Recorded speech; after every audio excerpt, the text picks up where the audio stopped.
Habari za wakati huu watazamaji wetu, na karibuni katika taarifa hii maalum kuhusu ugonjwa wa Ebola. Mimi ni Sharon Mamayu.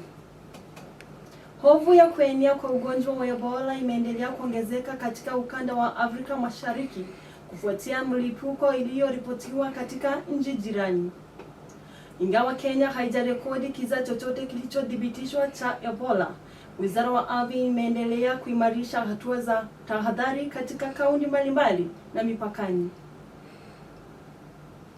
Kwa undani zaidi kuhusu hatua zinazochukuliwa na hali ilivyo nchini, tunaungana na mwanahabari wetu aliyoko uwanjani. Juma, hali ikoje huko? Asante Sharon. Nipo katika hospitali ya rufaa ambapo maafisa wa afya wanaendelea kuimarisha ufuatiliaji wa wagonjwa wanaowasilisha dalili zinazofanana na za Ebola.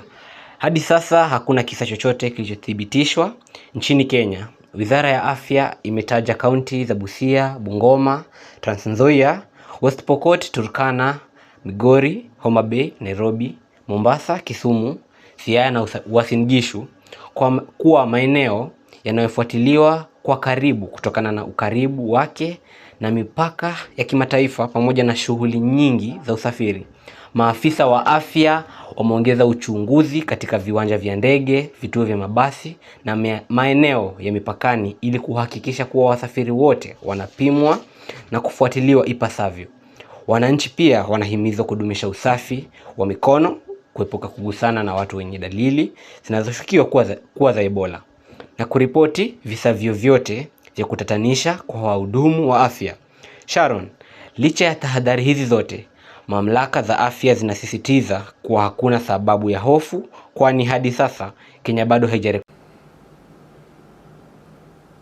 Asante sana Juma Mwangi kwa taarifa hiyo kutoka uwanjani. Kama tulivyosikia, Kenya inaendelea kuwa macho dhidi ya tisho la Ebola, huku mamlaka za afya zikichukua hatua za kuhakikisha ugonjwa huo huingii nchini. Wananchi wanahimizwa kuendelea kufuata maelekezo ya wataaluma na afya na kuripoti dalili zozote zinazotia shaka. Mimi ni Sharon Mamayo. Asante kwa kuungana nami toka mwanzo hadi tamati. Tupatane wakati mwingine.